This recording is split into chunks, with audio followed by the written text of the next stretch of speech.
We could drive along an ocean reflecting the sun, or make a bed of green atop. 안녕하세요. 새로 입연 이종환 변호사입니다. 오늘은 테슬라에서 가장 비싼 옵션이죠. FSD, 완전 자율주행 옵션을 달아야 하는지 말아야 하는지 한번 이야기 나눠볼까 합니다. 아마 테슬라를 출고 받으시면서부터 FSD 옵션을 장착하신 분들도 계시겠지만 FSD를 선택하지 않으시고 출고 받으신 분들도 꽤 많으실 거라고 생각을 해요. 그런데 테슬라라는 차가 타면 탈수록 좀 만족도가 있잖아요. 일반적인 자율주행만으로도 매우 그 완성도가 높아서 충분히 만족스럽게 타지 않으실까 생각합니다. 그런데 그러다 보면 과연 FSD는 어떤 느낌일지, FSD까지 장착을 하면 얼마나 더 편해질지 궁금해지기 시작하거든요. 사실은 제가 바로 그랬습니다. 저 역시 FSD 옵션을 선택하지 않고 일단은 먼저 출고를 받았고요. 기본 자율주행만으로도 사실 신세계가 펼쳐져서 너무 좋다 이렇게 만족하면서 타고 있었는데, 사람이라는 게 시간이 지나면 또 지날수록 궁금증과 호기심이 생기잖아요.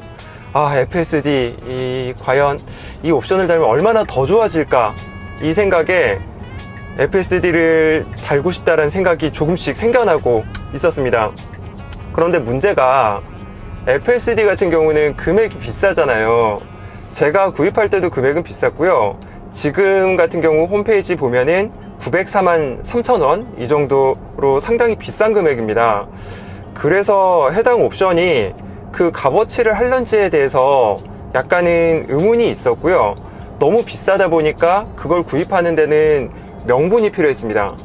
그런데 제가 테슬라를 구입하고 2달 정도 지나서 NOA라는 기능이 추가되었습니다. FSD를 선택한 사람에게는 NOA, Navigate on Autopilot이라고 해가지고 목적지를 내비게이션에다가 정해놓으면은 테슬라가 알아서 거기까지 도착한다라는 개념이에요. 뭐 시내 주행은 되진 않지만 고속도로에서 앞에 차가 정체되어 있으면 그 차를 피해서 추월해서 이렇게 이동을 한다든지, 갈림길이 나왔을 때는 그 목적지 방향으로 차선을 옮겨가지고 목적지 쪽으로 이동을 한다, 이런 개념의 기능이었는데, 그 기능을 보고 와, 정말 자율주행이 진짜로 우리 코앞에 있다, 미래가 현실이 되었구나, 이거를 한번 만끽해 보자 라는 생각이 들었습니다.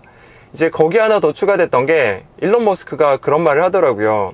FSD 가격이 점점 올라갈 것이고 오늘이 당신이 FSD를 살 수 있는 가장 저렴한 날이다, 이 말에 또 혹해버렸지 뭡니까. 그래서 저도 FSD를 결국 이제 나중에 추가를 했는데요. 워낙 비싸다 보니까 이게 정말 그 값어치를 하는지 저도 세심히 평가하면서 탈 수밖에 없었습니다. 그래서 FSD를 여러분이 선택을 하시면 총 4가지 기능이 이렇게 딸려오는데요. 가장 첫 번째가 자동 차선 변경 기능입니다. 그러니까 깜빡이를 켜면은 그 깜빡이가 켠 방향으로 차를 끼어들기를 하는 거죠. 자동으로 이제 끼어들기를 하는 거고, 앞뒤 차량 간격을 보아서 본인이 안전하다 싶을 때 그때 이제 끼어드는 기능입니다. 두 번째 기능은 아까 설명드렸던 NOA, Navigate on Autopilot 기능이고요.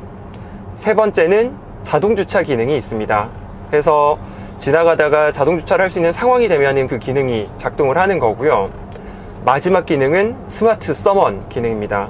그러니까 운전자가 있으면 운전자가 있는 데까지 차가 알아서 오는 기능이죠. 그런데 이 4가지 기능 중에서 제가 봤더니 2년 동안 생각보다 쓰는 기능이 한정이 돼 있더라고요. 저는 3가지 기능은 아예 쓰진 않았습니다. 아까 말씀드렸던 NOA 같은 경우는 사실 제가 NOA 때문에 산 거긴 한데 막상 써보니까 좀 못 믿었더라고요. 그래서 정작 NOA는 몇 번 시도만 해보고 그냥 안 쓰는 게 낫겠다라고 해서 아직까지 잘 쓰지 못했고요. 자동주차도 역시 또 못 믿어온 구석들이 있었습니다.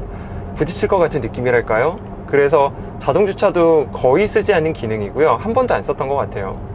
그리고 스마트 서먼 같은 경우는 이게 아직 100% 확실한 기능이 아니거든요. 일단 지하에서는 안 되고요. 지상에서만 되는데 옆에 차가 있을 때 그 차를 그냥 부딪히고 가는 경우도 있다라는 얘기가 있더라고요. 그래서 스마트 서먼 같은 경우는 약간은 좀 보여주기 기능이지 실제로 잘 활용하는 기능은 못됐어요. 그래서 결국 쓰는 기능이 두 가지 뿐인 건데, 고속도로에서 자동 차선 변경 기능, 이거는 사실은 좀 잘 썼고요. 그리고 일반 서먼 기능이 있습니다. 일반 서먼은 그러니까 차를 앞하고 뒤로만 움직이는 그런 기능인데, 일반 서먼은 이게 주차할 때 특히나 모델 X 펠커닝이 있잖아요. 펠커닝 같은 경우는 데모 영상 보면은 진짜 비좁은데도 어떻게든 팔을 뭐 두 번을 꺾어가지고 이렇게 열리는 것처럼 영상에서는 나와 있는데, 실제 타보면 전혀 그렇지 않아요. 일반 차보다 훨씬 사실은 공간이 더 넓게 확보되어야지만이 제대로 운영을 할 수 있다라고 생각하시면 될 것 같고요. 아주 좁을 때는 빼꼼히 열려서 사람이 내리지를 못하는 거죠. 아니면 요가를 해야 된다든지.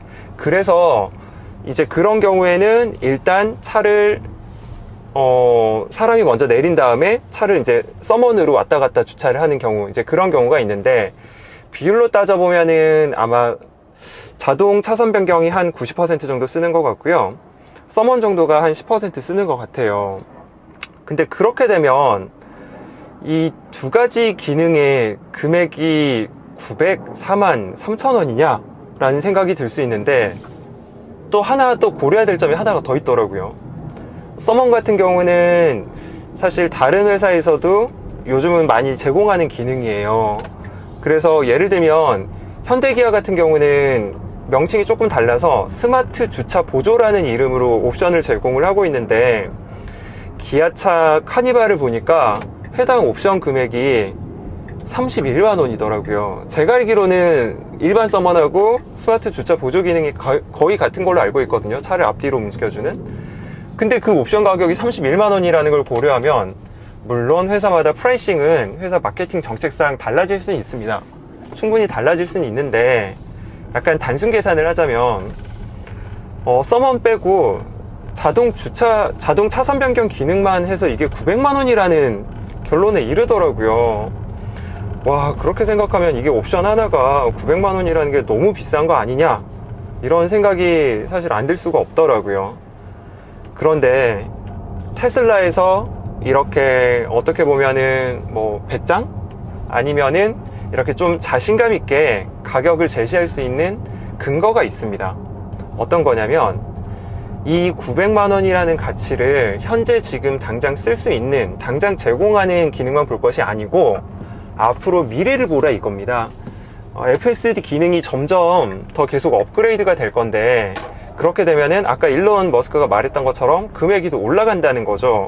그렇다면은 일종의 미래에 대한 투자 개념으로 아직은 당장은 쓰지 못하지만 OTA로 기능을 풀어줄 때까지 좀만 기다리면 당신은 오히려 더 저렴한 금액에 엄청난 기능을 구입하는 결과가 된다라는 논리였습니다. 이게 듣다 보면은 뭐 맞는 말 같기도 하고요, 틀린 말 같기도 하죠. 사실은 이제 저도 거기에 넘어가서 결국 산 사람 중 한 명이긴 한데, 과연 이 금액이 합리적인 거냐, 이걸 판단하기 위해서는 테슬라가 주장하는 대로 이 완전한 의미의 자율주행이 언제쯤 구현되느냐, 이게 중요한 부분인 것 같아요. 그래서 이 완전한 의미의 자율주행이 언제쯤 구현되는지를 알아보는 방법이 있습니다. 어떤 거냐면, 바로 우리나라에서는 지금 출시되진 않았는데 미국에서는요, FSD 베타라고 해가지고 시내에서 쓸 수 있는 자율주행이 배포되었습니다. 그게 전부한테 배포된 건 아니고, 테슬라가 봤을 때 안전하게 운전하는 오너 한 뭐 천여 명 정도를 추렸다고 해요. 그래서 이제 그분들께는 해당 기능을 풀어가지고 그분들은 시내에서 자율주행을 지금 쓰고 있는 겁니다. 그 명칭이 FSD 베타인 거고요. 버전이 지금 계속 업그레이드가 돼서 현재 나온 게 10 정도 나왔다고 제가 들었어요. 그래서 여러분 지금 유튜브나 이런 데 영상들이 많이 올라와 있는데, FSD 베타 뭐 V10 이런 식으로 적으시면요, 해당 오너들이 그 시내에서 자율주행 그 베타 버전을 쓰면서 겪었던 영상들을 많이 올리거든요. 정말 다양하게 올라가 있으니까 한번 궁금하신 분들 찾아보시고요. 그분들이 그 내린 평가는 비슷비슷하더라고요. 대부분이 비슷비슷한데, FSD 베타 같은 경우는 엄청나다, 정말로 많은 부분에서의 진보를 이루었다라고 평가를 하고 있는데, 또 동시에 아직 부족한 점은 있다, 완벽하지는 않다라는 평가를 추가하고 있습니다. 그러니까 FSD 베타 같은 경우는 현재 지금 테슬라에서 표기되는 정보보다 훨씬 많은 정보가 모니터에 표기가 되고 있어요. 지금 테슬라 같은 경우는 앞, 옆, 양쪽 옆 이 정도의 정보만 나오고 있거든요.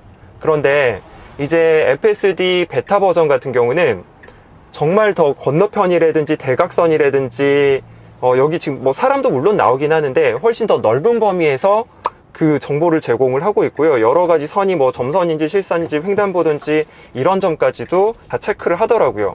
그리고 중요한 거는 뭐 신호등이죠.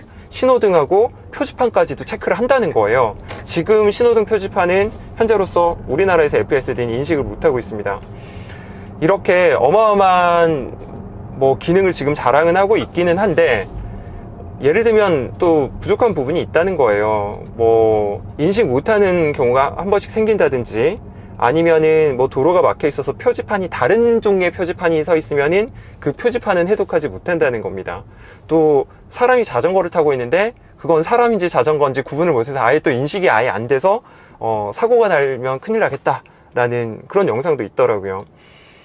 이렇게 지금 FSD 베타 버전을 통해서 알 수 있는 점은 정말로 일론 머스크가 말하는 완전한 의미의 시내까지 포함해서 신호등이나 이런 표지판이나 이런 것까지 포함하는 자율주행이 구현이 될 것이냐인데, 저는 구현이 될 거라고 믿고는 있어요. 왜냐하면 지금 현재 수준의 자율주행도 쉽진 않을 거라고 저는 생각을 했거든요. 이렇게 해도 되게 뭐 뻣뻣하고 경직되고 사람이 많이 개입해서 보정을 많이 해줘야 되는 수준으로 저는 생각을 했는데, 실제로는 어떤 의미에서는 고속도로 같은 경우는 사람보다 더 운전을 잘하는 측면도 있어요. 사람은 졸음운전을 하기도 하니까요.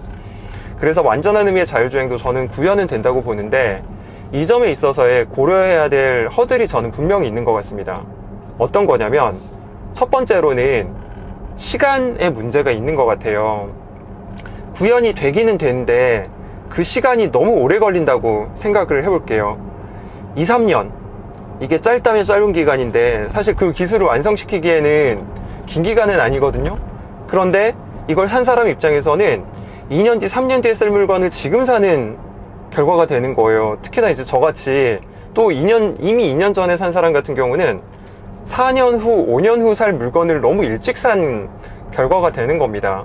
그렇게 되면요, 또 문제점이 하나 더 생기는데, 이게 완전한 의미의 자율주행 같은 경우는 처리해야 될 정보량이 훨씬 더 많을 거예요, 지금보다도. 그렇다면 과연 지금의 하드웨어로 충분히 그걸 뭐 감당할 수 있느냐죠. 처음에 NOA랑 스마트 서머니 배포되었을 때도 너무 일찍 사셔가지고 구형 하드웨어를 달고 계신 분들 같은 경우에는 그 해당 기능이 FSD를 구입했다 하더라도 작동하지 않았어요. 그래서 하드웨어를 교체하고 나서야 이제 그 기능을 활용을 하셨는데, 아마 FSD도 만약에 베타가 완전 끝나서 완전한 의미의 FSD가 이렇게 배포될 때는 하드웨어를 변경해야 되는 일이 생길 수도 있습니다. 과거 NOA 풀릴 때까지만 해도 테슬라가 우리나라에서 몇 대 안 팔렸기 때문에 하드웨어 교체가 그렇게 어렵지까지는 않았다라고 들었는데, 지금 판매되는 추세를 봤을 때는 하드웨어 교체도 상당히 번잡하고 어려운 일일 수도 있어요. 또 비용도 발생할 수도 있고요. 그리고 또 세 번째 문제인데, 이게 정말 일론 머스크가 말을 했던 것처럼 그 해당 기능이 활성화되면은 금액이 엄청나게 올라갈 것이냐, 이것도 고려해봐야 할 문제라고 저는 생각을 하거든요. 이게 지금 900만 원인데 900만 원보다 더 올린다는 건 해당 옵션 금액이 1000만 원이 훨씬 넘어간다는 얘기거든요.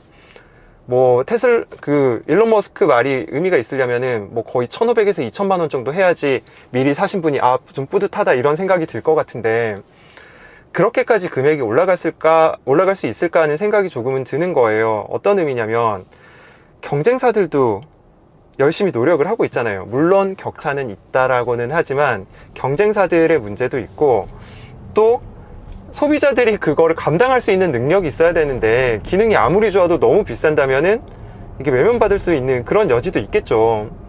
그래서 실제로 경쟁사 포르쉐에서 타이칸이 나왔을 때 갑작스럽게 모델 S랑 X 가격을 대폭 낮춘 적도 있었습니다. 이런 전례를 봤을 때는 과연 마냥 그 금액이 오르기만 할까? 이것도 조금은 좀 지켜봐야 되는 구석은 저는 있다고 생각을 해요. 그래서 결론입니다.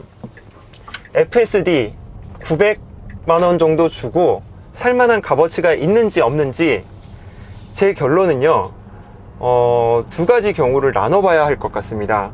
만약에 차를 보통 타셨을 때 4년에서 5년 정도 타시고요. 그리고 이 자율주행 기술 속도의 진보를 봤을 때는 이게 당장 구현되는 것보다는 한 4년에서 5년 정도 걸릴 것 같다, 이런 생각이 드시는 분들이 계시잖아요. 만약에 그렇게 생각하신다면은 900만 원을 차라리 테슬라 주식을 사거나, 아니면 내가 관심 있는 회사의 주식을 사거나, 아니면은 차라리 뭐 부모님 용돈 드리거나 하는 건 어떨까 하는 게 제 개인적인 생각이고요. 또 어떤 분들 같은 경우는 차를 한 번 타면은 10년 이상 타시는 분들도 계세요. 한 번 사면 오래 타시는 분들 계시고, 또 이게 일론 머스크가 말하는 그 완전한 의미의 자율주행이 조만간 곧 나올 것 같다, 이 베타 버전 10을 봤을 때는 이거는 진짜 코앞이다, 이렇게 생각하시는 분들 같은 경우는 구입하셔도 괜찮을 것 같아요. 그래서 어느 본인이 5년 정도 타실 건지 10년 정도 타실 건지 고민하신 다음에 5년 정도 탄 다음에 또 5년 정도 되면은 엄청나게 바뀌어 있을 거예요. 지금 모델 S도 그렇듯이 나온 건 뭐 2012년인가 아주 오래됐잖아요, 모델 S 같은 경우는.